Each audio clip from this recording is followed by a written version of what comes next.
Good day, Kris. Oh, Start with Matthias Ekholm. He's a guy with a lot of presence on the ice because he's a big, good player. But how would you describe the presence he just has with your team in the dressing room and off the ice?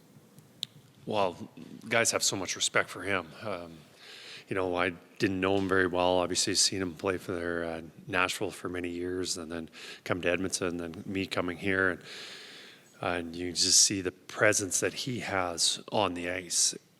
He plays against other teams' top lines. He's part of some power play, outstanding on the penalty kill, plays on a top pair. So, for that side of it, a lot of respect. But here's also in the dressing room, the guys have so much respect for him because he's a pretty honest player. He's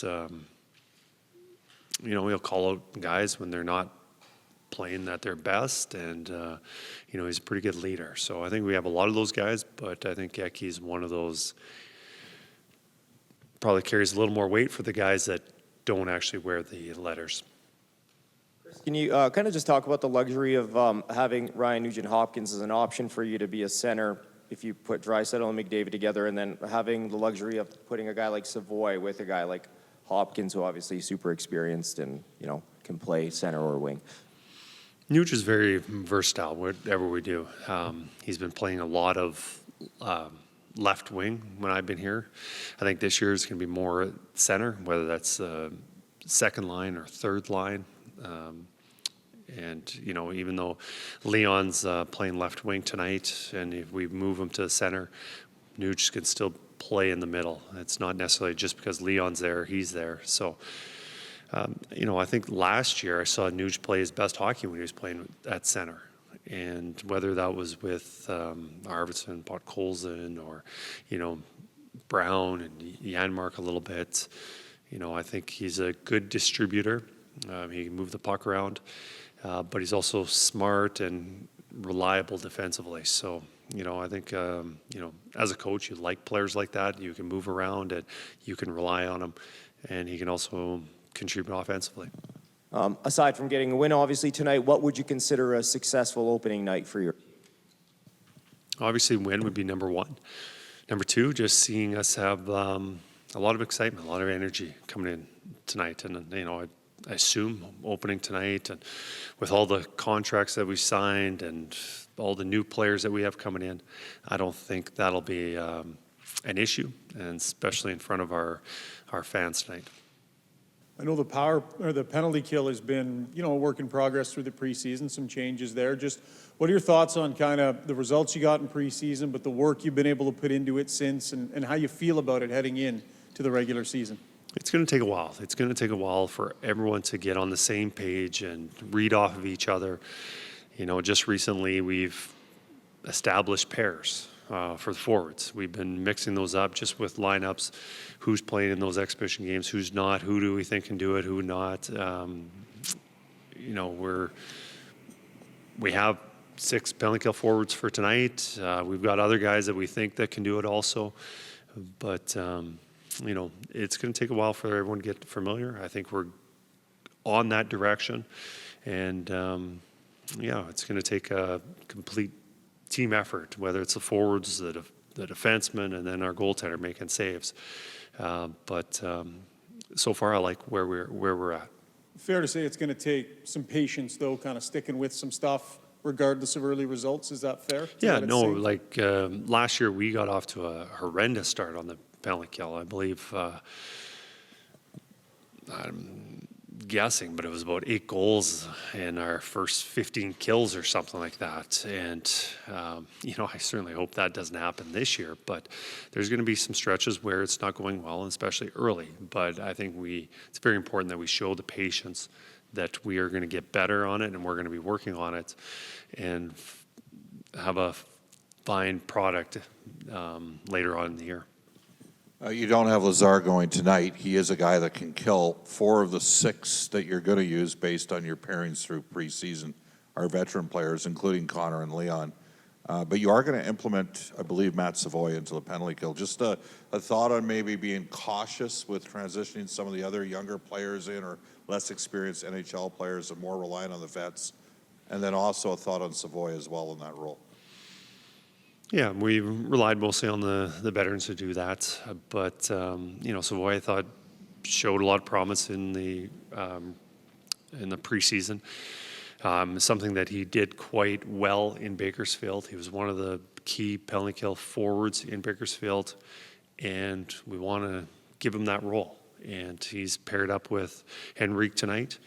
And I think with a lot of our pairs, we've got more of a thinker on the ice and one with a little more tenacity, a little more speed, a little more jump on there. And you say with that with Henrique and Savoy, having that pair. But, I think from what we've seen, we want somebody who can break up plays, get up ice a little bit.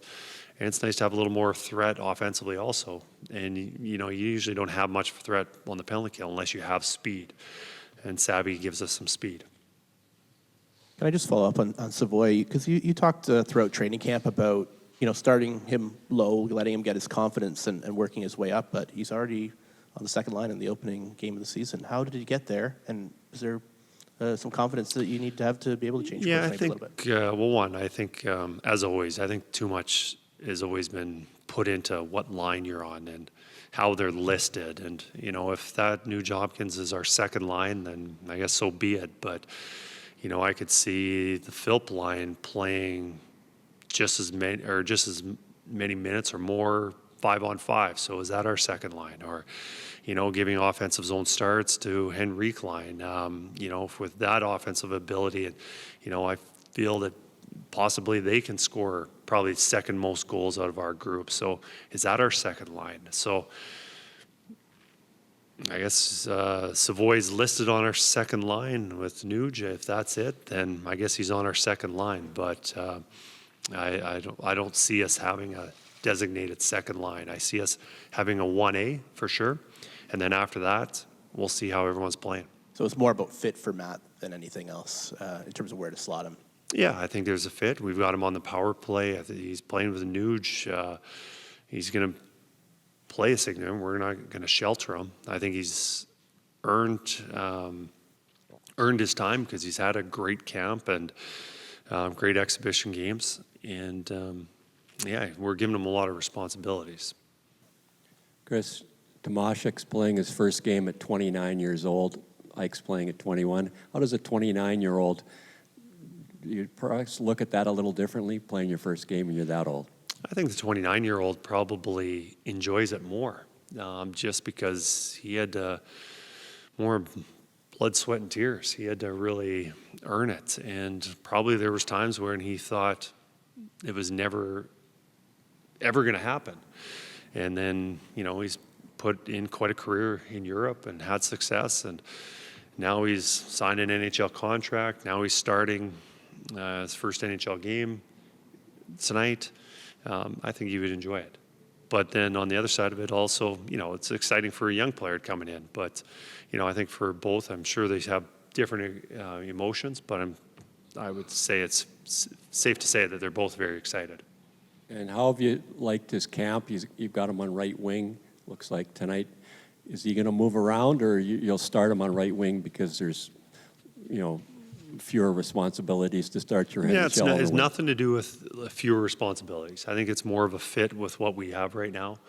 With the way we constructed all the lines, with those three guys that are playing together, Howard, Henrique, and Tomaszek, is, somebody had to play right wing, and Henrique and Howard, I think, was unfair, or probably be a little more uncomfortable for them. So we moved him to the right, but I feel comfortable with him playing center if we need him there.